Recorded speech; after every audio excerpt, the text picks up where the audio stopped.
Hi students, welcome back to our channel LSRW Spoken English through Telugu. In this video, we are going to learn some spoken English sentences. నేనేమి తినలేదు, నేనేమి చూడలేదు, నేనేమి రాయలేదు.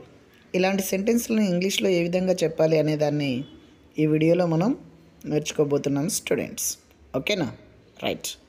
Nothing అంటే ఏమీ అని అర్థం. నేనేమి తినలేదు, ఐ డింట్ ఈట్ నథింగ్. నేనేమీ చూడలేదు, ఐ డింట్ సీ నథింగ్. నేనేమీ రాయలేదు, ఐ డింట్ రైట్ నథింగ్. మీ ప్రాక్టీస్ కోసం కింద ఒక సెంటెన్స్ ఇవ్వడం జరుగుతుంది స్టూడెంట్స్. ఈ నథింగ్ అనే దాన్ని యూజ్ చేసుకుంటూ మీరు కామెంట్ బాక్స్లో కామెంట్ చేయండి స్టూడెంట్స్. ఓకేనా? రైట్. నేనేమీ వెళ్ళలేదు. Please subscribe my channel to get more videos. Thank you.